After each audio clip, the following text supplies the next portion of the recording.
Hai guys, Assalamualaikum, welcome to my YouTube channel. Sebelumnya perkenalkan, nama saya Tri Mulyaning Tias, biasa dipanggil Tias, NIM 6300402202126. Jadi video kali ini saya persembahkan untuk Bapak Dr. Yuda Trisananto MM selaku pengampu dari mata kuliah Manajemen Pemasaran. Jadi pada video kali ini saya akan membahas tentang manajemen pemasaran.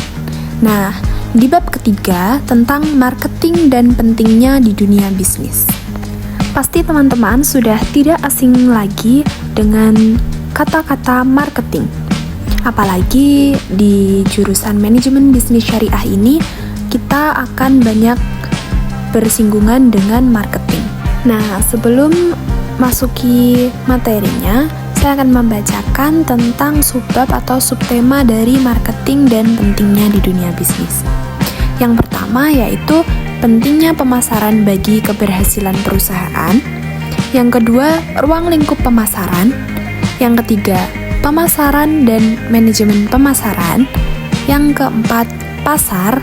Dan yang terakhir yaitu konsep inti pemasaran.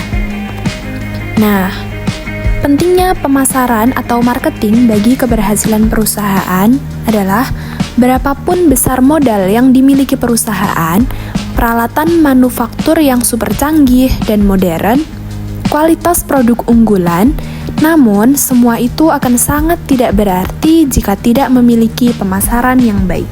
Nah, selanjutnya yang subbab kedua yaitu ruang lingkup pemasaran. Jadi, di ruang lingkup pemasaran ini kita akan dipelajarkan untuk mengetahui apa saja definisi dari pemasaran, manajemen pemasaran, dan juga pasar yang akan dijelaskan pada subbab yang berikutnya.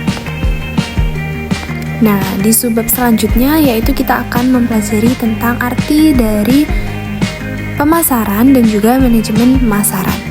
Nah, pemasaran adalah aktivitas yang bertujuan untuk mengidentifikasi dan menemukan kebutuhan manusia. Sedangkan manajemen pemasaran adalah sebuah seni karena objek pemasaran adalah manusia, di mana setiap individu mempunyai karakter atau keinginan yang berbeda, sehingga diperlukan seni komunikasi, seni pendekatan, dan seni rayuan yang berbeda-beda untuk memenangkan hati manusia.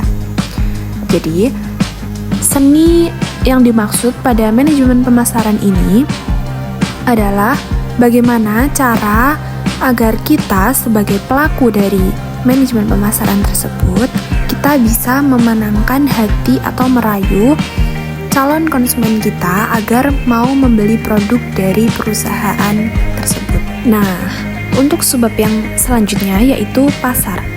Jadi, pasar adalah tempat bertemunya penjual dan pembeli untuk melakukan transaksi. Di zaman modern saat ini, kita tidak hanya bisa menjumpai pasar atau tempat jual beli melakukan transaksi tersebut pada tempat atau ruang terbuka seperti pasar tradisional.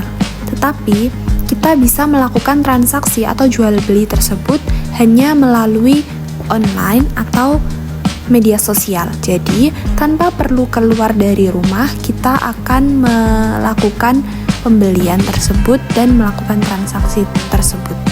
Nah, untuk subbab yang terakhir yaitu konsep inti pemasaran. Jadi, yang pertama yaitu kebutuhan.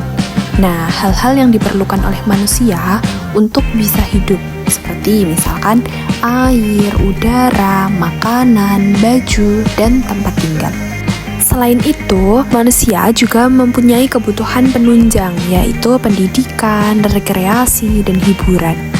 Nah, untuk yang kedua yaitu keinginan. Kebutuhan berubah menjadi keinginan ketika sudah mengarah kepada produk spesifik, di mana produk tersebut bisa untuk memenuhi kebutuhan. Contohnya, penduduk di Indonesia membutuhkan makanan untuk bisa hidup.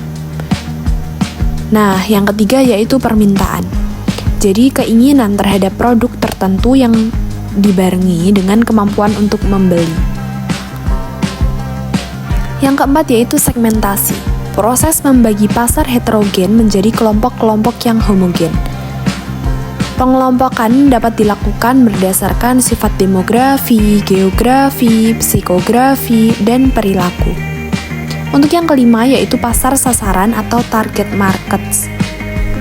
Setelah membagi pasar ke dalam kelompok-kelompok homogen, maka dipilih kelompok atau segmen yang paling menguntungkan untuk dilayani oleh perusahaan. Segmen ini dinamakan pasar sasaran. Yang keenam yaitu positioning, posisi produk di pikiran konsumen yang ditempatkan melalui penawaran yang dibuat perusahaan. Yang ketujuh yaitu value proposition, jadi kumpulan manfaat yang bisa untuk memuaskan kebutuhan. Yang kedelapan yaitu tawaran atau offering. 9. Merek atau brand, yaitu tawaran dari perusahaan. Yang ke-10 yaitu nilai atau value. Jadi perbandingan antara total manfaat produk, baik yang semakin tinggi manfaat dirasakan konsumen dibanding kos yang dikeluarkan, maka nilai yang dirasakan semakin tinggi. 11 yaitu kepuasan atau satisfaction, refleksi penilaian seseorang atas perbandingan antara kinerja real produk dan harapan konsumen. Semakin tinggi gap positif antara kinerja real dan harapan konsumen, semakin tinggi pula kepuasan konsumen. 12 yaitu saluran pemasaran atau marketing channels. Untuk bisa menjangkau pasar sasaran, pemasar menggunakan 3 saluran pemasaran, yaitu saluran komunikasi, 2 saluran distribusi, dan ketiga saluran jasa. 13 yaitu rantai pasok atau supply chain. Saluran-saluran yang berkontribusi mulai penyediaan bahan baku, proses produksi, sampai produk jadi, hingga sampai ke tangan konsumen pada akhirnya. 14 yaitu kompetisi. Jadi, persaingan terjadi dengan semua pihak, baik persaingan dengan pesaing existing atau persaingan dengan pesaing potensial, dan juga produk substansi. Yang terakhir yaitu lingkungan pemasaran atau marketing environment. Lingkungan pemasar meliputi test environment atau pihak-pihak yang terlibat dalam produksi, distribusi, dan promosi tawaran. Dan juga broad environment atau lingkungan demografi, ekonomi, sosial budaya, sumber daya alam, teknologi, politik, dan juga hukum. Oke, jadi kesimpulan dari materi pentingnya marketing dalam dunia bisnis adalah manajemen pemasaran atau marketing itu sangat penting di mata perusahaan, karena perusahaan tanpa manajemen pemasaran atau marketing itu akan sangat kewalahan. Dalam artian, perusahaan tidak dapat mencapai profit atau omset yang ditentukan dalam visi misi perusahaan. Dengan adanya manajemen pemasaran atau marketing, maka perusahaan akan sangat diuntungkan dan dipermudah untuk mencapai produk-produk tersebut hingga tangan konsumen. Terima kasih. Oke, sekian dari video kali ini. Jangan lupa teman-teman untuk subscribe, like, dan komen. Terima kasih. Assalamualaikum warahmatullahi wabarakatuh.